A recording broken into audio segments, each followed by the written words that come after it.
Welcome to POSTCAST after the Utah Jazz end their 4-game losing streak. One guy did TV and still looks good. The other guy's got his coat still hung up behind him. It's a nice tie, though, isn't it? Yeah, a very nice tie. You got great taste, David. Well, that's because you gave it to me. All right. So, you know me. I sit around. I crunch a bunch of numbers. Yeah. I did all this work today on the fact that without Millsap, Jefferson and Cantor are probably going to have to play together. And ties never want to do that because they can't defend it all. And I did all the numbers, and Ty's exactly right. They can't defend it all. Mm-hmm. So, I didn't ever think about, for 1 second, Jeremy Evans closing the game tonight. Okay, I have officially seen everything. Tyrone just closed. So I have been saying all year, if you look at our team, 1 through 13, or 1 through 12, it's interchangeable. I got to add Jeremy now. Yeah. Where did this come from, and how did that happen? And it worked. Yeah, I think Jeremy was playing scared sometimes. That alley-oop that he works with Watson a lot of time kind of gets him going, but I thought he was playing a little scared, like he was afraid to make mistakes.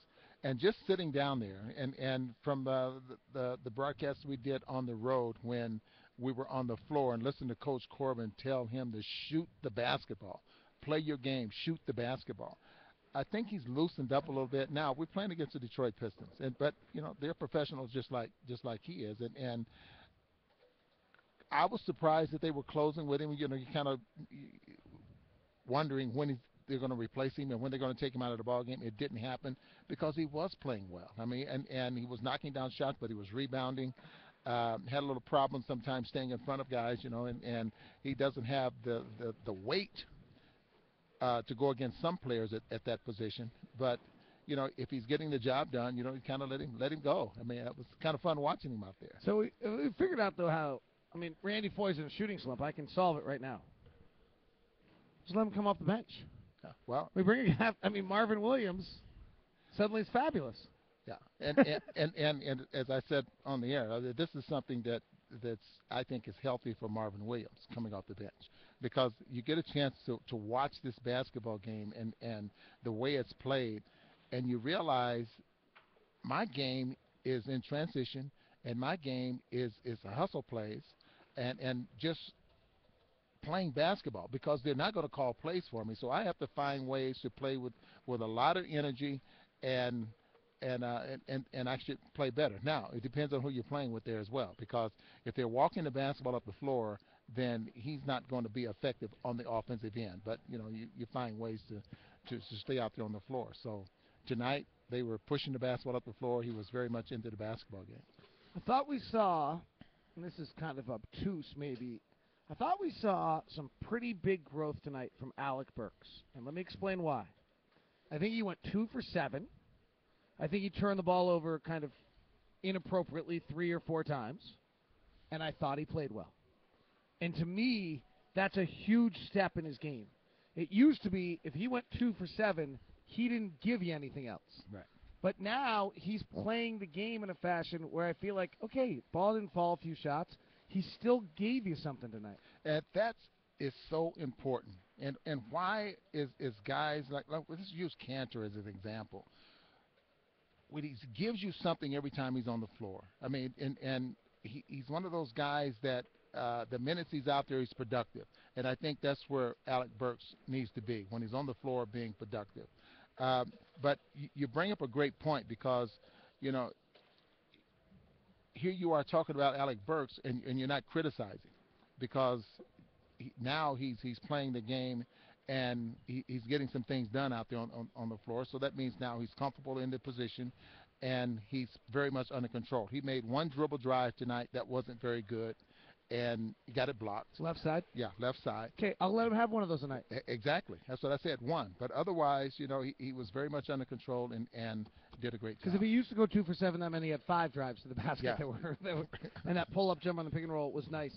And the other one, you look at this night, they're in control. They're up 18. They kind of fell, really Mo and that starting unit and Al, particularly Mo and Al, frankly, I didn't think played very well. And then when they closed, the attention to detail, late in the game was so much better. The back pick by Hayward that freed Mo, some good execution. I just thought that we saw just kind of a nice attention to detail late in the game. And I'm wondering, why we don't have that in the first quarter. Or I thought the way the Jazz started the ball game off, I was very pleased with Mo Williams pushing the basketball up the floor. You're at home. Let's get something going here in transition, get everybody else involved. And then it's like, okay, we did it for about 6, 7 minutes. Let's go half court. And all of a sudden the clock is not their friend, and they're not getting good shots, and it just didn't look good there at all. But you can see the difference in the energy level of this basketball team when those 4 young guys are on the floor and they're playing basketball. It's not like they're so concerned about throwing it into the post and standing around. Detroit's not very good, but you'll take it. If you lose this basketball game, where does that put We're you, done. and what does that make you look like as a team? We lost, we're done. Yeah. I don't ask you about questions around the league, and we haven't seen this game, but I'm very curious to what your thought is if you saw the final score out of San Antonio tonight, that the Spurs beat the Thunder by 12 without Tony Parker tonight. Yeah, and that's what's amazing. I mean, everyone is talking about Tony Parker being out, and it's a possibility he might be out for the rest of the season, right? The Spurs might fall apart or something like that. But, they're doing this without Tony Parker. They're playing very, very well. The great thing about the San Antonio Spurs is that system that they're in that complements everybody, and they have so many guys that's a threat to have a big night. I mean, from Bonner to, anyone else that can come in, and they're a threat. It makes them awfully tough. The system, I think, makes them a threat. Yes, absolutely. All right, that wraps us. We'll talk to you from Oklahoma City. It's going to have a little sour taste in the mouth when we see them on Wednesday night in OKC. Time to tune to the Warriors and the Knicks. And root. Let's go, Knicks. Yeah. See if they can do it tonight. That's Ron. I'm David. Have a good night. Be safe.